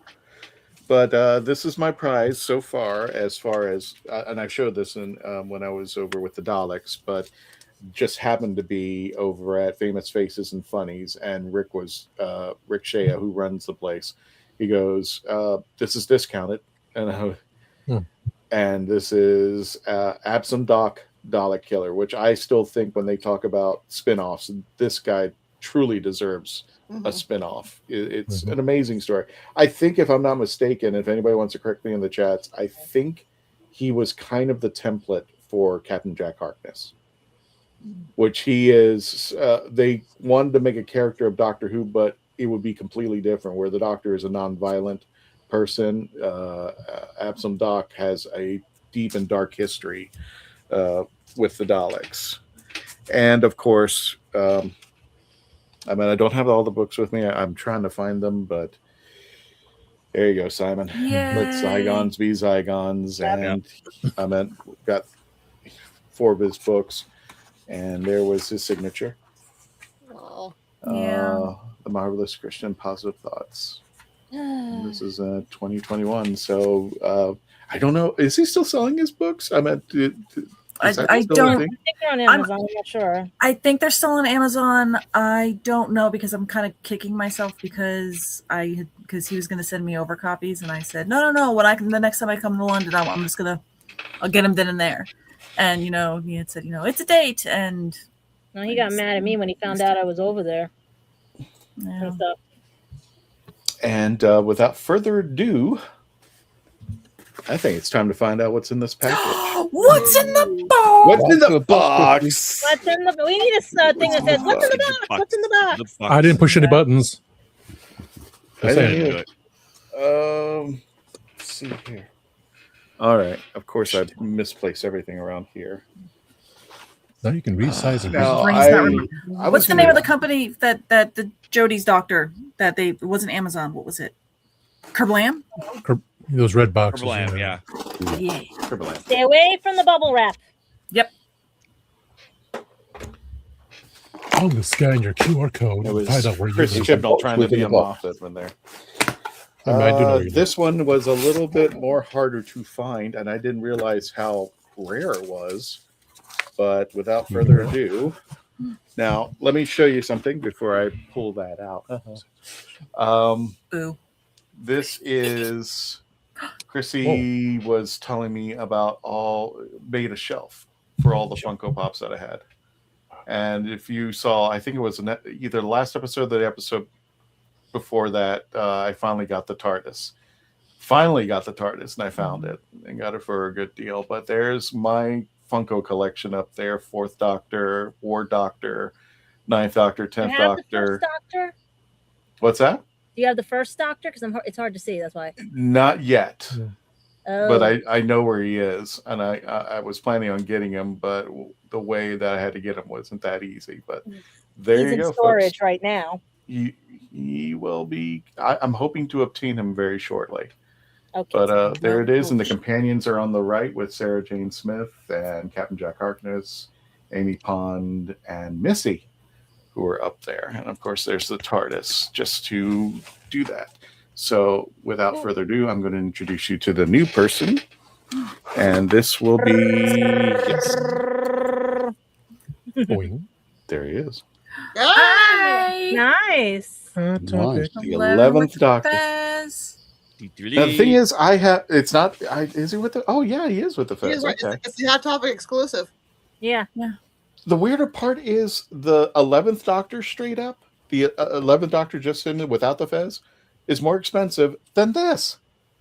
I still don't understand that. Could be the Hot Topic. It could be, But yeah, this is a Hot Topic Fez, and I actually have the 11th Doctor up there as was it Mr. Clever. So he's going to be joining the team. So I want to thank my good friend Scott, who inadvertently started me on this adventure of getting Funko Pops. I told him not to get me for my birthday, and now I'm in it. And yeah, exactly. And what was I going to say? All I got was Papa. So you're missing one, the first Doctor, and then Paul McGann. You have his, or you have? Paul has one? I think he has one. I'm now looking at that now. Like, does Paul have one? Let's double check because I know. I know. And now that Funko is saying they're back on with this, and it's just like, damn it, I need to sell all this because now they're going to lose their value. Because now they got Shooties, the 10th Doctor coming out of the TARDIS. I'm trying to remember if they did do Paul's. I don't know if it's no. I'm not seeing it, but I'm seeing some. I'm seeing some good customs, but no. Yeah, that might be it because they were thinking about it. Because the first Doctor, where did you say you were hunting that down? That's the one where he has just the white hair, right? Yeah, it was. It's on Amazon. Was it black and white? Was it color? No, I think he's in color. I'm 90% sure. Oh, don't kill me. I think that's the one Funko gave me at the convention because I know the guys and I think it's in storage. I wish I knew. I would have taken it out so you guys could see it. Oh, you're right. Minor customs. Your first Doctor's in color. Huh. It's got the white hair, black suit, right? Actually, I got this. Yeah. Then that's the one I have. Oh my god! I got this as I could easily say I got this from my job as a gift. So nice. It can be a write-off. Very happy. You did a good job. Here's a Funko Pop. I'm happy with that. That's how I got the two Deadpools from Comic-Con to come to go to England. And did we get everybody's pictures? Nope, didn't finish the pictures. Oh, no, gotcha. Yeah, because we were trying to speed run when Larry had to. Yeah, Larry had to go get there. So we'll just. So the last one I think was the one. So you got me and Tom's photos. Yeah. Okay. And you got mine with the one you like. Okay, so Gadget. I didn't see Michelle. Is Mark's in here? I don't have any pictures. I sent you a couple. Only two. Yeah. Did you bring? Oh, Dave's in here. Okay. Why did only these two show up? I know we were having it was having a memory issue. So there we go, Dave. This is me. We last time I was at MegaCon, we went off to Hollywood Studios, Disney Hollywood Studios, and a lot of time in Galaxyland. So that's the TARDIS on a Dejaric board. I was filming B-roll for a video on Dejaric, which is Hollow Chess that you see in several Star Wars movies. Later in the evening, we also went over and I got one in front of the ship. The Interceptor. I got a ton of different photos, and just as an extra bonus, without the TARDIS in there, we had Jess, Faith, and Christian and I. That was a very hot day. Very, very. It was. Hot It was a good day, though. It was a good day. I always hate that you say let's do something after MegaCon, and I'm like, I just asked off of work for so many days, I can't do it. I can't get the extra day. We'll try again next time. We'll try again next time. Yeah, but it should be flying out. Oh my god! Exactly. Shut up, Mark. Yes. Lord. All right. So that was the end of my pictures. There were so many great ones to choose from, including pictures with Mark. Here's Mark's. Here's Mark's. I found him. Okay. There we go. So I've taken Dave and Melanie to this place. Link Do you remember what? Yep, it's Link Street. It's Funny enough, that's still my. Oh, sorry, that's still on my phone. My background. Yep. It's still my Facebook cover. I haven't changed it since that. Basically, what it is this is street artwork where they're allowed to graffiti on the thing legally, and every time you go to this street, it's always changing. It's always different artwork, and so we decided to put the TARDIS in front of it. It's like, what is it? How would you say? Like 800 yards deep? Yeah, at least. At minimum. 73. Yeah, I literally just walk down. There's restaurants and cafes and bars you can go into them, but literally you just sit there and just watch the artists just work and perform. It's just such an amazing vibe. What did you guys think of this place? It was really neat. The fact that there's a tunnel is kind of cool. You know, you don't get. There's not a lot of places where you have covered streets around here, so that was kind of neat. But all the artwork, all of the cool stuff that was there, kitschy little bars and stuff. We didn't go into the bars, but there was so much fun stuff there. I would love to go back.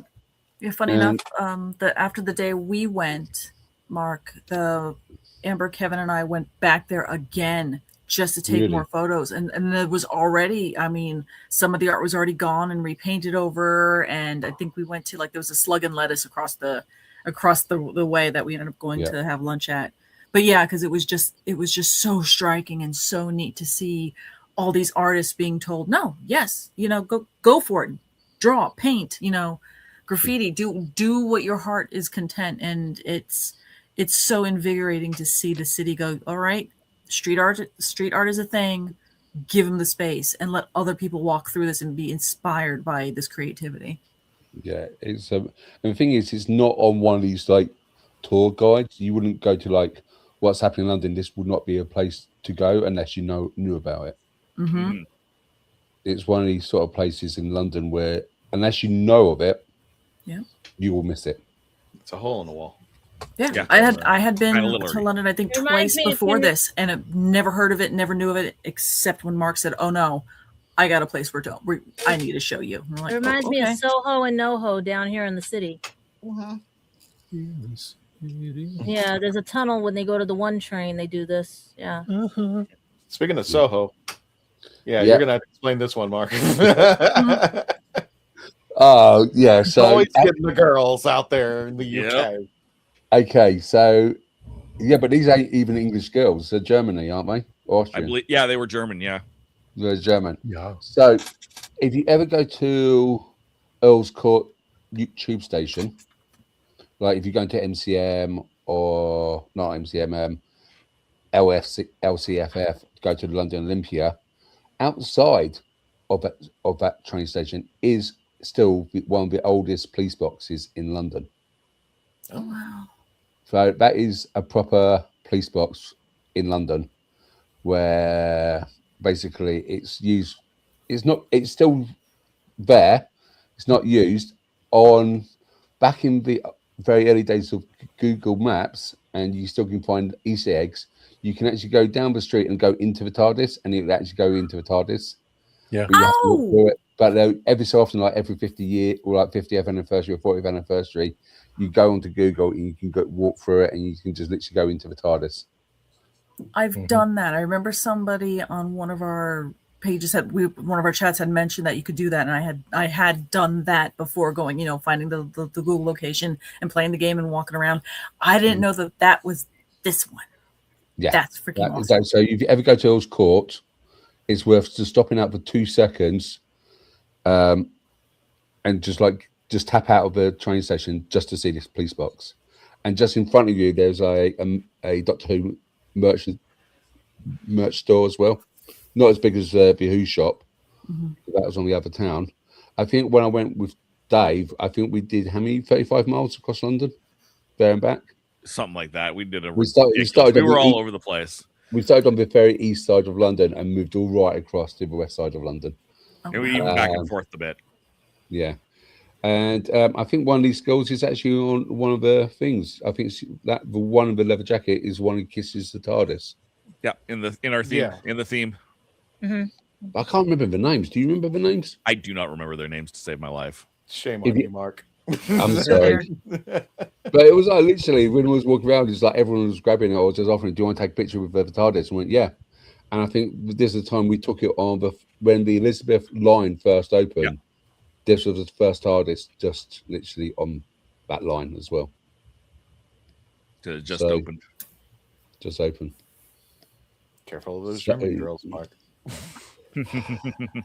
Hashtag distracted. They'll take you in their TARDIS and you'll never. So yeah, I can't find that scarf anywhere. I've been looking for that scarf. Oh no. Well, I'm going to quickly go over. I'll bring up the Facebook page, but I meant to pick a couple particular pictures to showcase was just difficult. So I'll try to pull up the Facebook page just to give people a glimpse of what this TARDIS thing is all about. But without further ado, I'm going to thank Patty Hawkins for helping me out with a few of these pictures that I thought were really eclectic, really fun. He got from GalaxyCon, but we'll go ahead and bring those two up first. I mean, I was just loving life. I was just like, you got those two to just drop it so all. cool. I know. It's like, oh my God.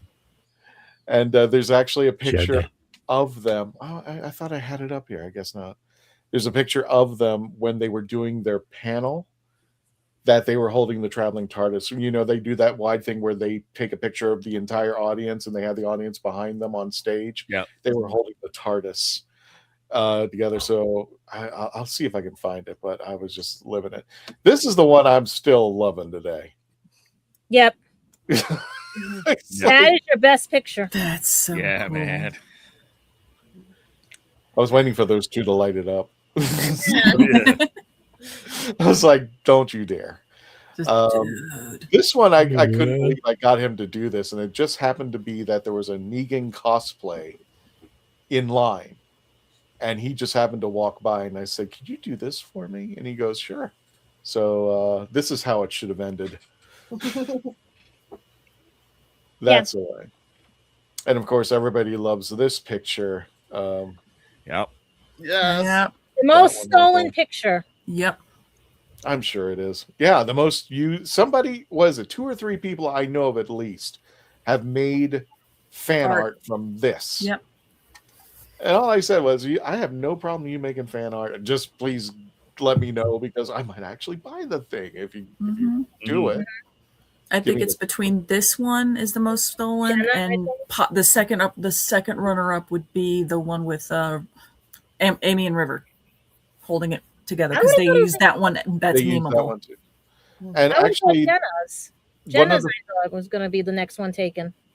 one of the very first pictures that I got was, I think I told you the story is, I don't have it up here, but the TARDIS in the ocean where I almost lost the damn thing because I was taking pictures of it with waves crashing on it. I said, this is really cool. And I had a camera at the time. I had one of those cameras before they put them on our cell phones. And I put the TARDIS in there. And I had to make a choice either to save the camera or save the TARDIS. And unfortunately, I broke the camera for trying to save the TARDIS. So You made the right decision. Exactly.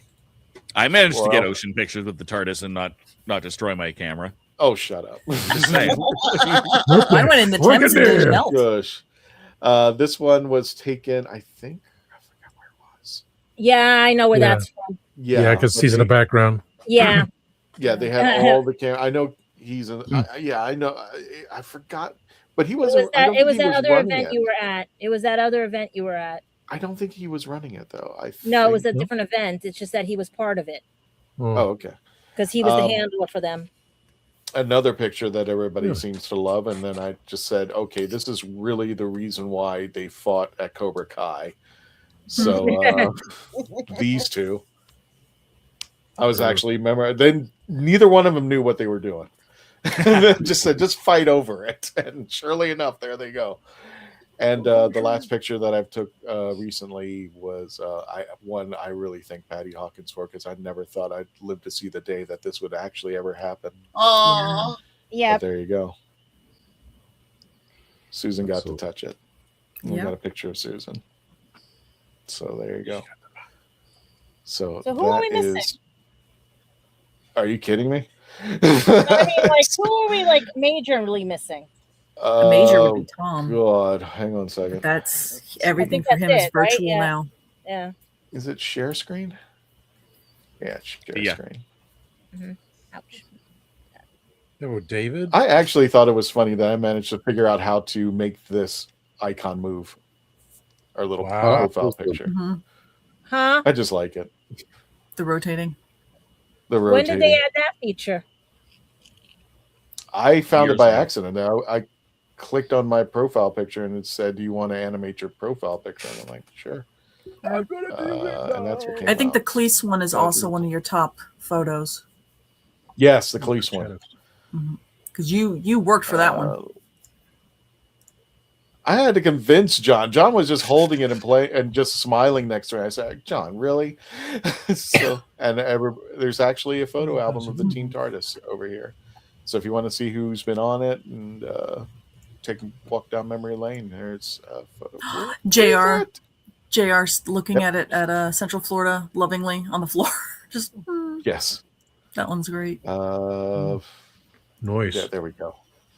So everybody, here we go.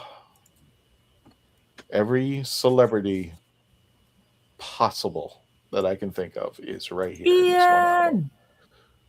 So, and then we got Tony Curran. Of course, we got the double. Alan Tudyk was the interesting one. So, he's interesting. All right. Yeah. Yes. Told these two to fight over with it, Paul McGann and Eric Roberts, and Paul was all excited. He was going like, "Yes, come on, Robert, let's do it." And Eric Roberts is going, "I don't know." Of course, Simon is part of it. I can, if you see somebody who is George jumping out to Romero, me, I think. Yep, Is that him? That's George Romero. Just I think the year before he passed. Mm-hmm. So yeah. You didn't get Stan Lee, right? I did not. Yeah, it was what. Well, you know what? I was an idiot because it was one of those times. It's like Stan's going to be at the next convention, and just like hopefully he'll drop his rate of $250. So it's like, And the funny part is, I met him before I met you, and that would have been so cool if I was able to get him to hold that. We actually have a guy who Stan Lee. Melanie, I don't know if you remember him, Dan Grundon. I think that's his name. Sounds he actually ran a Facebook page, or something like, "Oh my God, he looks just like Stan Lee." And I got his picture with the TARDIS, and unfortunately, because he was the comic. That was who he would always cosplay, and he was a dead ringer for Stan. And he'd always walk around. He'd always do like Tampa Bay and MegaCon, all those kind of fun ones. Yep, and he passed away a while ago, but I did a tribute for him. Yeah, Leo did a huge tribute for him. Oh my God, look at all these. The Sylvester, that one was at a comic strip. It was not Famous Faces and Funnies. Not Famous Faces, Coliseum of Comics. Coliseum, that's it. I like that. Like I said, if anybody wants to stop me, I'm just going to slowly scroll. And the funny part about this is when I come up to a celebrity who has no idea what it's like, you want to take a picture of the TARDIS? I actually have my phone ready with all this particular album going like, here you go. And they're like, okay, take the picture. I want to be a part of this. So yeah. Gil. Who? I said Gil's at Gerard. Gil Gerard. Oh, they're squishy with from Walking Dead. Yep, there we are. Yep. Get some squishies in here. Aaron Gray. You got Gil Gerard. Our buddy over here, Kevin McNally. He celebrated a birthday recently. Nobody Jason David Frank. You got with Jason JDF. David. You got with JDF, yeah. This girl right here, nobody knows or recognizes her, and she lives in Florida. But she actually played Vera Juarez. She ends up getting, unfortunately, burnt alive in Torchwood Miracle Day, and she lives in Florida. Stop it. Rob Schneider, William Shatner. Good God. Oh, if anybody doesn't know her, but you've seen her movie, Cocaine Bear. She was the girl in Cocaine Bear. Oh, that's awesome. So she's also a comic. She also writes her own comic books, and she was selling them. You were mentioning him. Yeah.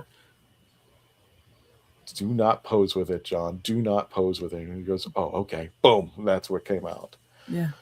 Trying to see who else. Oh. You got John. You got. John was like, there's actually 10 photos of John, and he insisted that I take all 10 photos. And this is the best one that he took with the photo of the traveling TARDIS. And there's I so need to meet him because he actually played King Richard in Robin Sherwood. Oh, okay. Well, he was a panels, sweet guy. his panels are absolutely amazing. It's almost like you're going to see a college professor speak at a special engagement. It's so entertaining, and you just are enraptured by his presence. It's just, and he's, just equal parts witty and hilarious and serious and poignant, and just, if you're at a convention with him, if you can get the autograph, get the photo, that's also absolutely amazing. But honestly, go to his panel and listen to this man speak. You won't regret it. I don't know if I ever told you the story of this particular convention. I'm not going to say the name. I don't want to throw anything under the bus, but this particular convention, the amount of people who showed up was so bad that there were more vendors than patrons at one point. And John felt so bad that they were not making money at the time, that after everything closed up, he actually invited all the vendors to line up in front of him, and they could take as many pictures as they wanted with him. He felt so bad for those at this particular convention. That's classy. That is very classy. That's and amazing. This convention that he was at, now one of the vendors told me about this. I was like, Jesus. So I was very happy about that. I really don't know why she had to wear her hair up. I love it like that. Yeah. Yeah. I don't know why she had to have the Danishes. I mean, her hair was down. I was just like, holy cow, why didn't they let you have that down? So Chibnall. that's Manda. Yeah, Chibnall. Who else is jumping out at anybody? I'm trying to see your anime. Speaking of jumping out, I gotta go. I love you all. Okay. Happy birthday, TLTT. Yes. I'll see you in a bit. Oh yeah, Until next time. we got to shut this down. So anybody have any last minute things before we call it a day? Nah. Okay. We love the So traveling we'll make this TARDIS. really, really, really fast. I mean, We love the traveling TARDIS. Space Coast Comic Con, June 20th through the 21st. It's going to be at the Wickham Park Community Center, located on Leisure Way. Get your tickets now, 20 through the 21st. Also, we have where's the pictures? our first convention that we got, Epic Verse. This is going to be the 21st and the 22nd. Please keep in mind that the 21st is a Friday. So if you have to take off from work or anything like that, or just be aware, it's not a Saturday and Sunday. Get your tickets now. Actually, it's free parking, free admission. So you can just walk right on in. Ooh. And can't wait to do that. This will be the first one that we will be doing in Longwood. Also, we will be doing Legend of the Traveling TARDIS. Oh, why was this put in the wrong spot? I apologize. Let me just mention this. We are going to have a special guest at the booth at Space Coast Comic Con. We're going to be joined by Athena Finger. Now, if you're not familiar with her, you're probably aware of her grandfather, Bill Finger, who is the creator of Batman. And she will be at our booth joining us at the Legend of the Traveling TARDIS at Space Coast Comic Con. So if you have any questions or you're a big fan of Batman, you definitely want to see her. Again, she is the granddaughter, the heiress of the Batman. And her grandfather's sign is over here by Edgar Allan Poe Park. Oh, okay. Yeah. And of course, join us over at ancientcitycon.com. We will be with the Daleks of Florida, September 25th through the 27th, ancientcitycon.com over at the World Golf Village Resort. Please get your tickets now, and don't forget to book your room. We'll just do this really, really fast. I know we're getting close to the end. So, Reverend Albergon, where can people find you? You can find me on Gadget Pendragon After Dark Producing, and someday I'll be back to my own personal channel, while Spill the Geek Tea LLC, you know. Got it. Michelle, where can people find you? You can find me on Facebook, Michelle L. Hamilton, author, and you can pick up Widow's Weeds, available on Amazon. Got it. Gadget, where can people find you? Bronx Comic Con, because with the FIFA World Cup being here, they canceled a few other things that were going on. Anime NYC in August, hopefully. I can take out a loan to go get New York Comic Con tickets because if you saw that page, oh my God, $1,000 for VIP. So and also .com. Sorry, Candyman, where can people find you? Well, this weekend I'm going to be at Hearns Arrow, Robin and Sherwood Convention down in Chepstow for this bank holiday weekend. But you can normally find me at my Instagram, cyborgt100_cosplay, and you can find me here at the Legend of Traveling Tardis. And my wonderful co-host and co-producer, Dave Chapman. Where can people find you? You can find me all over the internet, here on the Legend of the Traveling TARDIS, of course. Happiness Patrol, first Thursday of every month, youtube.com/@Happiness Patrol Show. And every other Monday on Horses on Film, youtube.com/@Horses on Film. You saw both of those ads during the commercial break. So come join me, give me a subscribe. I won't even ask you to hit the bell. Just give those channels a subscribe, help me out. That'd be great. And of course, my own channel, youtube.com/TheRatHole, DOTCA. That's TheRatHole.ca. But YouTube does not like URLs in their URLs. Gotcha. And without further ado, folks, don't forget to say goodnight to Simon. Tom, if you want to put him in the corner. Don't forget to say goodnight to Simon. And until the next adventure, Tony, take us out. And we'll see you as we continue to our 28th year of existence. Hopefully more. We'll see. Thank you, forever. Folks. And have a good night. Forever. Hope not. Hey, we're gonna get our 50th. Until the next adventure, Tony, take us out. Bye.